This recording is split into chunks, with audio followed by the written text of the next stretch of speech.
ජීවිතය කියන්නේ හරි පුදුමාකාර දෙයක්. A few months ago, I was just living my normal life. And then suddenly, I had to learn about hospitals, tests, scans, chemotherapy, and a word that everyone is afraid of, cancer. හැබැයි අද මම ඔයාලට share කරගන්න යන්නේ පොඩකින් මට අමතකුණානේ. ඔක්කොටම කලින් ඔයාලා හැමෝටම ගොඩාරියක් ස්තුතියි මගේ පළවෙනි වීඩියෝ එකට දුන්නු ආදරයට. Reading your messages reminded me that even people I never met can become part of my healing journey. So thank you so much from the bottom of my heart. After that video, I received so many questions about my cancer journey. So today I thought, instead of just sitting and answering questions, why don't I take you with me somewhere peaceful while I share my experience? අද video එක පුරාවටම මම ඔයාලා අහපු ගොඩාක් ප්‍රශ්න කීපයකටම මගේ අත්දැකීම් තුලින් පිළිතුරු දෙන්න තමයි මම මේ හදන්නේ. ඒ අතරේ මගේ හිතට නිදහසක් දෙන තැනකටත් ඔයාලව එක්කගෙන යන්න හිතුවා. ඉතින් බලන්නකෝ අපි අද කොහෙද යන්නේ කියලා. එහෙනම් යමු මාත් එක්ක. Welcome back to my YouTube channel. ගොඩක් අය මගෙන් අහපු ප්‍රශ්නයක් තමයි ඔයාට මුලින්ම තිබුණේ මොන symptoms ද කියලා. ඉතින් මගේ කේස් එකේදී මට මුලින්ම තිබුණේ හැම වෙලාවෙම උණාවා. මම ඉස්සෙල්ලා මේක ගණන් ගත්තේ නැහැ. ඊට පස්සේ වම් කකුල ගැස්සෙනවා වගේ අමුතු ෆීලිං එකක් ආවා. ඒක එළියටත් පේනවා මගේ කකුල ගැස්සෙනවා කියලා. ඊට පස්සේ ටික කාලයක් යද්දී ඒක දකුණු කකුලටත් ආවා. ඒ වගේම හුස්ම ගන්නකොටත් ටිකක් අමාරු වුණා. ටිකක් නෙමෙයි ටික කාලයක් යද්දී නම් ගොඩක් අමාරු වුණා. හුස්ම වැටුනේ නිකන් කැඩි වගේ. මට දැනුනේ ඒක එහෙම. ඊට පස්සේ කිසිම හේතුවක් නැතුව කිසිම ඩයට් ප්ලෑන් එකක් නැතුව මාස 3ක් ඇතුළත මගේ කිලෝ 6ක් විතර බර අඩු වුණා එකපාරටම.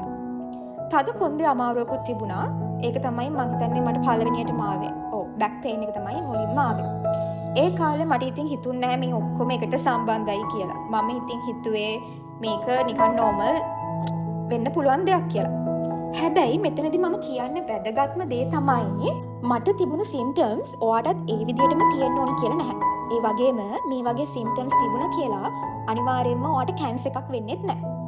මේ වීඩියෝ එකේ මගේ අරමුණ වෙන්නේ ඔයාලව බය කරන එක නෙමෙයි. මගේ අරමුණ තමයි ඔයාගේ ඇඟෙන් ඔයාට දෙන සිග්නල්ස් දිගටම ඉග්නෝර් කරන්න එපා කියලා මතක් කරන එක. දිගටම අසාමාන්‍ය වෙනස්කම් තියෙනවා නම් ඒව නොසලකා ඉන්න එපා.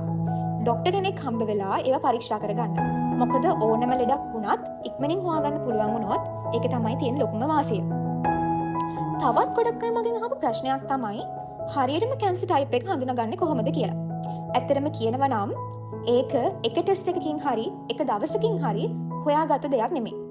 මගේ ඩයග්නොසිස් එක ලැබෙන්න මාස ගාණක්ම ගියා. මම ඔයාලට පළවෙනි වීඩියෝ එකේ කිව්වනේ මාස 5ක් විතර ගියා කියලා. ඒ කාලේ ගොඩක් කන්ෆියුසින් ඒ වගේම හරිම ඉමෝෂනලි එක්සෝස්ටිං ජර්නි එකක් වුණා. මුලින්ම මට MRI ස්කෑන්ස් කිහිපයක් කරා. අන්තිමටම ෆුල් බොඩි කොන්ට්‍රාස්ට් MRI එකකදී තමයි T12 බෝන් එකේ සහ සේක්‍රම් එකේ ග්‍රැනියුලෝමා කියලා තිබුණේ. ඊට පස්සේ තමයි රාගම හොස්පිටල් එකේදී බයොප්සි එකක් කරලා left sacral area එකෙන් samples අරගෙන ටෙස්ට් කරේ. ඒ report එකේදී no tumor no cancer cells කියලා ආවා. ඒ ග්‍රැනියුලෝමා තියෙන නිසා TB possibility එකත් එක්ක consider කරලා මම TB medications පටන් ගත්තා. ඒ කියන්නේ ෂේ රෝගයට මම බේත් කරා මාස 2ක්. හැබැයි මාන්ට ටෙස්ට් එකවත් කිසිම දෙයක් පොසිටිව් නේ නෑ. ඒවා නෙගටිව්. අනිත් රිපෝට්ස් ඔක්කොමත් නෙගටිව්. TB කල්ච් එකත් එන්න මාස 4ක් යනවනේ කොහොමද? හැබැයි ඒකේ ටෙස්ට් එකත් මාස ගාණක් ගියාට පස්සේ ඒකත් නෙගටිව් වුණා. ඉතින් මාස කිහිපයක් මෙහෙම TB මෙඩිකේෂන් ගත්තට කිසිම ඉම්ප්‍රූව්මන්ට් එකක් තිබුණේ නැහැ. ඒ නිසා මට ස්ටෙරොයිඩ්ස් වලට බෙහෙත් දුන්නා. අර ප්‍රෙන්ටිසිලෝන් කියලා ටැබ්ලට් එකක්. ඊට පස්සේ ඔහොම කාලයක් යද්දී ડોක්ටර් ඩමිත් රොඩ්රිගෝ ඒ කියන්නේ ෂේ රෝග විශේෂඥ වෛද්‍යවරයෙක් ඒ ડોක්ටර් මට කිව්වා සෙකන්ඩ් තර්ඩ් ඔපිනියන් එකට ගියා නම් හොඳයි කියලා. මොකද මට දැන් අඩු වෙන්නේ නැහැනේ මේක. ඊට පස්සේ මම ප්‍රයිවට් ටෙස්ට් කරලා මම කිව්වනේ මගේ ලයිෆ් සේවියර් ප්‍රොෆෙසර් අර්ජුන සිල්වා කියලා. ඒ ડોක්ටර් ළඟට ගියේ ඊට පස්සේ කොහොම හරි ෆුල් බොඩි CT ස්කෑන් එකක් කරලා ඒ රිපෝට් එක කියාෆුල් රිවිව් කරද්දී තමයි දැනගත්තේ ලංග්ස් වල නොඩියුල්ස් කිහිපයක්ම තියෙනවා කියලා. වසාගටිති කියලා කියන්නේ අන්න ඒකට තමයි අපි ඔය කියන්නේ නොඩියුල්ස් කියලා. එතකොට මගේ එළියෙන් කොයිම තැනකවත් නොඩියුල්ස් තිබුණේ නැහැ. ඒ වෙලාවේ ඇත්තටම මම ෆිසිකලි මෙන්ටලි දෙකම හරිම එක්සෝස්ටඩ්. මොකද එතකොට මම හිතන්නේ මාස 3ක් 4ක් විතර ගිහිල්ලා. දැන් එපාම වෙලා. කිසිම බෙහෙතකුත් නැහැ, අඩු වෙන්නෙත් නැහැ. සිම්ප්ටම්ස් එන්න වැඩි වෙනවා. ලෙඩේ දන්නෙත් නැහැ. ඉතින් බේතකුත් නැහැනේ. ඊට පස්සේ කොහොම හරි lungs වල nodules surgery type biopsy එකකට ගන්න plan කරා. ඒ surgery එක කරේ ડોක්ටර් හදගල. ඒ surgery එක මම අර කිව්වේ පැය 3මාරක් විතර දිග process එකක් වුණා කියලා. ඊට පස්සේ රාගම hospital එකේ මගේ කලින් biopsy එක ගත්තනේ මං කියුවා අර left sacrum එකේ කියලා. අන්න ඒ report එක ડોක්ටර් අර්ජුන කිව්වා අරගෙන එන්න කියලා. ඊට පස්සේ ඉතින් government side එකෙන් මේ process එක ටිකක් complicated නේ. එහෙම government එකෙන් ගන්න බෑ. ඊට පස්සේ කොහොම හරි manage කරගෙන samples අරගෙන ගියා. ඊට පස්සේ ඒ pathology review එක කරේ ප්‍රොෆෙසර් චන්දුද සිල්වා. කලින් biopsy එකයි අලුත් biopsy එකයි compare කරලා හොඳට පරීක්ෂා කරාට පස්සේ ඒ කියන්නේ comparison එකකින් පස්සේ ඒ දෙකම එකම disease pattern එකට match වෙනවා කියලා තමයි ප්‍රොෆෙසර් චන්දුද සිල්වා කිව්වේ. ඉතින් අන්තිමට තමයි final diagnosis එක clear වුණේ classic Hodgkin lymphoma කියලා. මම මේත් එක්කම උත්තරේ දෙන්නම් තව නංගි කෙනෙක්ගේ question එකකට එයා අහලා තිබ්බේ FNAC test එක negative දැක්කේ කියලා. මට එහෙම ටෙස්ට් එකක් කරේ නැහැ නංගි. මොකද මගේ CT scan එකෙන් තමයි අහුනේ. මොකද මගේ පිටතින් කිසිම nodule එකක් ඒ කියන්නේ ඇඟේ වෙනස්කමක්වත් ගැටිත්තක්වත් තිබුණේ නැහැ. මේ whole journey එකෙන් මම ඉගෙන ගත්ත දේ තමයි සමහර වෙලාවට එක report එකකින් විතරක් final answer එක ලැබෙන්නේ නැහැ. Properly follow up, repeat scans, biopsies, pathology confirmation, specialist reviews සහ අවශ්‍ය වෙලාවට second third opinions වලට යන්නේක. මේ හැමදේම හරි ඩයග්නොසිස් එකකට යන්න ගොඩාක් වැදගත් වෙනවා. ඒ නිසා ඔයාගේ symptoms දිගින් දිගටම තියෙනවා නම් හිතේ සැකයක් ඔයාලට තියෙනවා නම් ડોක්ටර්ස්ලා කියන follow up appointments මග හරින්න එපා. සමහර වෙලාවට හරිම ආන්සර් එක හොයාගන්න ටික කාලයක් යන්න පුළුවන්. හැබැයි ඒ හරි ආන්සර් එක හොයාගන්න එක තමයි වැදගත්ම දේ. තව ගොඩක් අය මගෙන් අහපු ප්‍රශ්නයක් තමයි අපේ ඇඟේ ඇතුලේ තියෙන කැන්සර් තියෙනවද කියලා පහසුවෙන්ම දැනගන්න පුළුවන් ටෙස්ට් මොනවාද කියලා. ඇත්තට මේකට එහෙමයි කියලා උත්තරයක් දෙන්න බෑ. එහෙම ලේසි ටෙස්ට් එකක් කියලා එකක් නන් නැහැ මම දන්න විදිහට. මම දන්න විදිහට කියන්නම් කැන්සර් එකක් තියෙනවද කියලා හොයාගන්න ડોක්ටර්ස්ලා එක ටෙස්ට් එකක් විතරක් මත රිලයි වෙන්නේ නැහැ. symptoms examination සහ ටෙස්ට් කිහිපයක් එකට බලලා තමයි ඩයග්නොසිස් එකට යන්නේ. සාමාන්‍යයෙන් මුලින්ම බ්ලඩ් ටෙස්ට් කරනවා. ඒකෙන් බොඩි එකේ අසාමාන්‍ය වෙනස්කම් තියෙනවද කියලා බලනවා. normally අපි දන්නවා ESR ගොඩක් වැඩි නම් අනිවාර්යෙන් අපේ ඇඟ ඇතුලේ ඉන්ෆ්ලමේෂන් එකක්. එහෙම නැත්නම් ඇඟ ඇතුලේ මොකක් හරි වෙනස්කමක් තියෙනවා කියලා. ඊට පස්සේ අවශ්‍ය නම් ultrasound, X-ray, CT scan, MRI scan වගේ scans කරනවා. ඒ scans වලින් ඇඟ ඇතුලේ organs එහෙම නැත්නම් tissues වල suspicious වෙනස්කමක් තියෙනවා නම් ඒව බලා ගන්න පුළුවන්. හැබැයි වැදගත්ම දේ තමයි scans වලින් විතරක් cancer එකක් confirm කරන්න බෑ. final diagnosis එක confirm කරන්නේ ගොඩක් වෙලාවට biopsy එකකින්.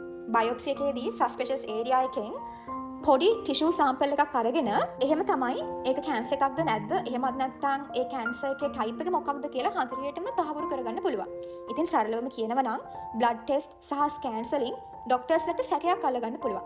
ඒ ඩයග්නොසිස් එකක් හරියටම කන්ෆර්ම් කරගන්න ගොඩක් අවස්ථාවලදී බයොප්සි එක තමයි වැදගත්ම ටෙස්ට් එක. ඒ වගේම මතක තියාගන්න හැම කැන්සර් එකක්ම එකම විදිහට ඩයග්නොස් කරන්නේ නැහැ.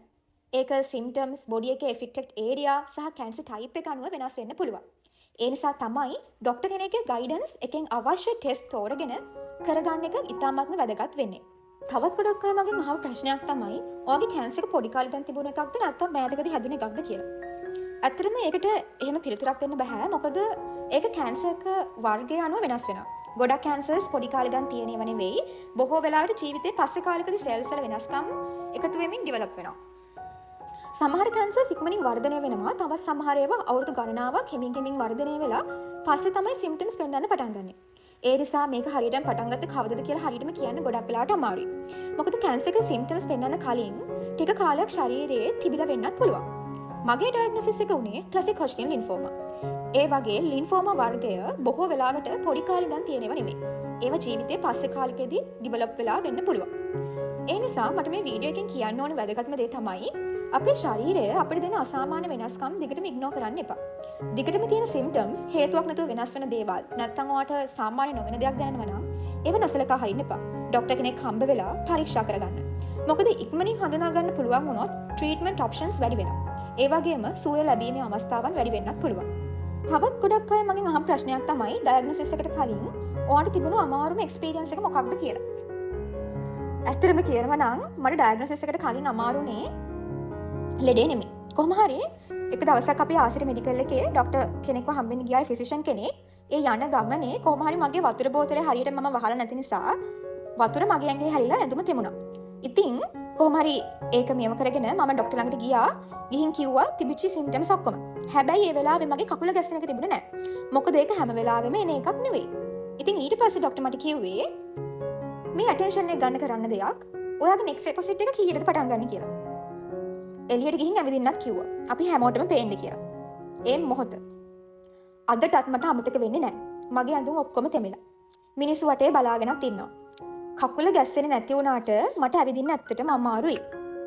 හැබැයි ඒ හැම දෙයකටම වඩා මට රිදුනේ කතා කරලා වැඩක් නැහැ. ඉතින් ඔයාලට තේරෙනවනේ. ඇත්තටම එදා මට හිතුනේ මම ආයේ මේ ડોක්ටර් ගාවට නම් මැරුණත් යන්නේ නැහැ කියලා. හැබැයි මේක මගේ පර්සනල් එක්ස්පීරියන්ස් එකක් විතරයි. ඒ එක එක්ස්පීරියන්ස් එකක් නිසා හැම ડોක්ටර් කෙනෙක්ම එහෙමයි කියලා කියන්න බෑ.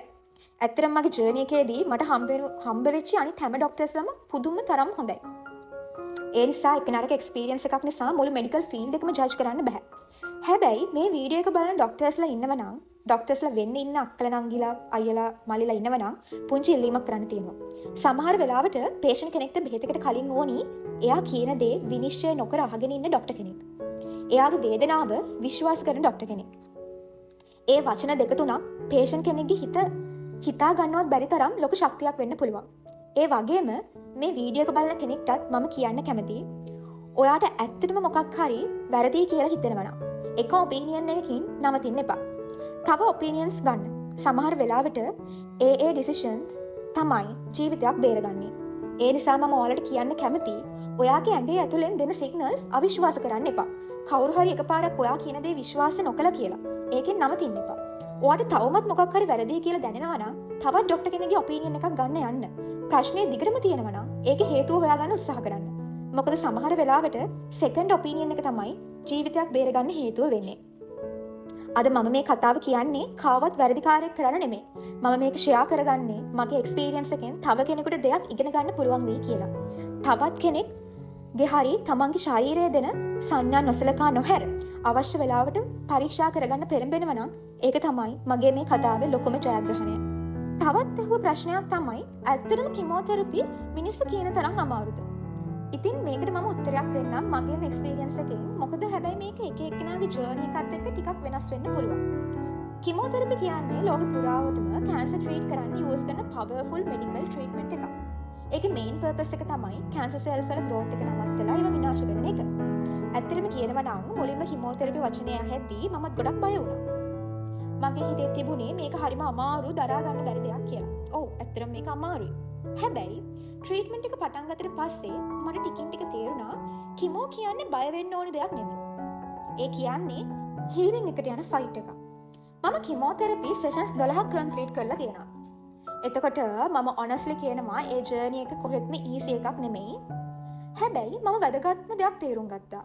මේ වෙනස්කම් හැම වෙලාවෙම නරක දෙයක් කියන එක නෙමෙයි. ඒ කියන්නේ මේ ට්‍රීට්මන්ට් එක හරියට වැඩ කරනවයි කියන එක. ඒ වගේම කීමෝ එකේදී ඇඟ එක එක වෙනස්කම් වෙන්න පුළුවන්. කොණ්ඩේ නම් ඉතින් කොහොමත්ම යනවා. මහන්සිය වෙන්නත් පුළුවන්. ස්කින් එකේ වෙනස්කම් වෙන්න පුළුවන්. අයිබ්‍රෝස් වැටෙනවා, අයිලෑෂස් වැටෙනවා. මගේ මුළු ස්කින් එකම රෙඩ් පැචස් උත් ආවා. තව දෙයක්. ට්‍රීට්මන්ට් එක පටන් ගත්තම ගොඩක් අය ඇඩ්වයිසස් දෙනවා. මේක කරන්න එපා, අරක කරන්න එපා, මේක කන්න එපා, අරක බොන්න එපා කියලා. ඒත් මගේ එක්ස්පීරියන්ස් එකෙන් මම ඉගෙනගත්තු දෙයක් තමයි හැමෝම කියන දේ ෆලෝ කරන්න ගියාම අපි කන්ෆියුස් වෙනවා. ඒ නිසා මට නම් වැදගත්ම දේ වුණේ ડોක්ටර් දෙන ගයිඩන්ස් එක විශ්වාස කරලා ඒ විදිහට වැඩ කරන එක. මම පුළුවන් තරම් කළේ හොඳට වතුර බොන එක, තැඹිලි බොන එක. ડોක්ටර් රෙකමන්ඩ් කරපු විදියට බැලන්ස් ඩයට් එකක් කරගෙන යන එක. හොඳට විවේක ගන්න එක සහ මෙඩිසින්ස් හරියටම ෆලෝ අප් කරන එක. අන්තිමට මට තේරුණ දෙයක් තමයි කිමෝ කියන්නේ ඊසි ජර්නි එකක් නෙමෙයි. හැබැයි ඒක හෝප් තියෙන ජර්නි එකක්. අපිව එන්කරේජ් කරන්න, අපි කොච්චර ස්ට්‍රෝංග්ද කියලා ටෙස්ට් කරන්න අපිට දෛවයෙන් දුන්නු ජර්නි එකක් විදිහට තමයි මම මේක කන්සිඩර් කරන්නේ. ඉතින් මේ වීඩියෝ එක බලන කෙනෙක් ට්‍රීට්මන්ට් එකක් පටන් ගන්න ඉන්නව නම් එහෙම නැත්නම් දැනටමත් කිමෝ කරනවා නම් මට කියන්න තියෙන එක දෙයක්. ඔයා තනි වෙලා නැහැ. මේ ජර්නි එක ඊසි නැහැ. හැබැයි ඉම්පොසිබල් උත් නැහැ.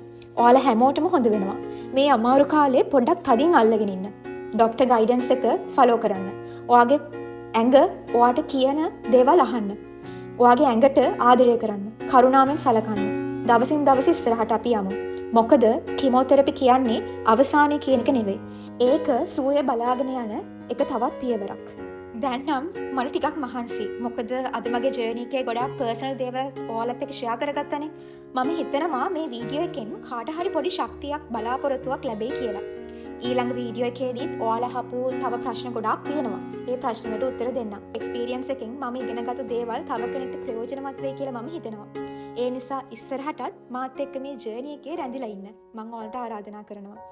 Never give up. Remember, we are not alone. එහෙනම් හැමෝම පරිස්සමෙන් ඉන්න. වීඩියෝ එක අන්තිම වෙනකම් බලපු ඔයාලා හැමෝටම ගොඩාක් thank you. See you. Bye bye.